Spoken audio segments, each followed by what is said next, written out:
So when makeup feels heavy and unnatural on the skin, a lot of the times it's the tools that you're using, not so much the product. This is episode 9 of our Mature Beauty series, and it's all on what brushes you need to do a soft, natural looking makeup application on mature skin. This brush here is probably the most important brush that you're going to use if you want natural, soft looking makeup, and it is a blending brush. You can see the structure of this brush. And what that's going to do, it's going to allow you to go in there and do your crease in a very soft, natural, lifted way where it's not going to look too heavy, too hard, or too patchy. And it's going to allow you to blend it out seamlessly. When it comes to doing mature makeup, using brushes that are soft and going to lift the eye as opposed to making anything look too hard, patchy, or heavy is really important. It's important to get brushes that are soft, tapered, and not too stiff. This here is one of my most used brushes when I'm doing mature makeup, and it is a pencil brush. And this is what this is going to do. It's going to give definition but have it look soft and blended. If you go in using a liner, either a pencil or you use even eyeshadow, you're going to end up with just a harsh line. It's going to allow you to go across that line and soften it up so it looks blended. You just simply go right across that lash line and blend it out so you don't have one stripe going across there. You can also use it to add depth on the corner if you want to put a little bit of darkness on your eye. The only place I would say to do it would be in this outer V, and go in there with the brush that's just going to allow you to place it strategically that you can blend it out so it looks very soft. If you do put a liner underneath your eye, again, it's going to allow you to go in there and soften that line up so it looks very blended. Next is a stiff liner brush.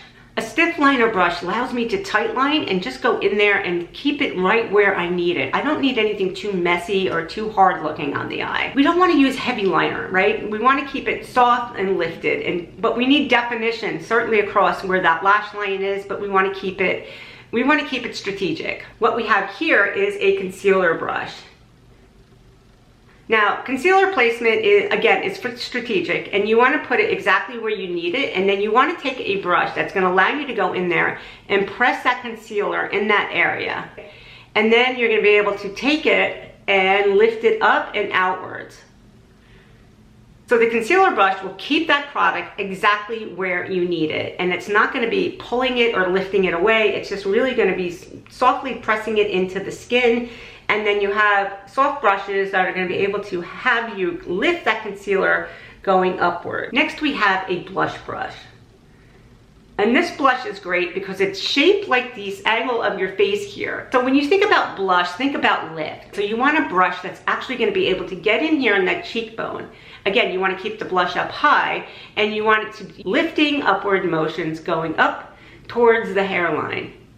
And this is going to glide very softly. It's soft enough where it's not going to be hard and dense on the face where you're going to have to spend a lot of time blending it out. And again, if you're finding any value from this video, please consider subscribing and hitting that notification bell. Next, if you plan on bronzing or contouring your face, this brush here is perfectly shaped for that.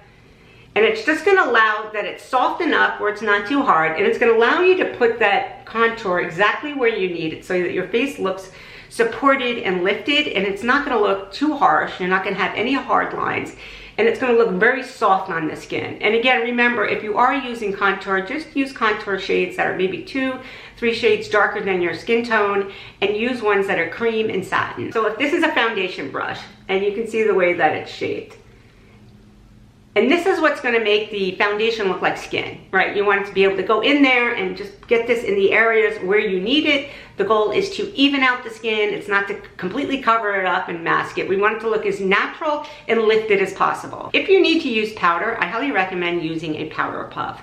This is the easiest way to go in and put that powder exactly where you need it. If you need it under your eye to set, you get a lot of creasing underneath there, or in here, you can go right in there and put it. You don't need to take a brush and powder your entire face and then just have it look heavy or cakey looking.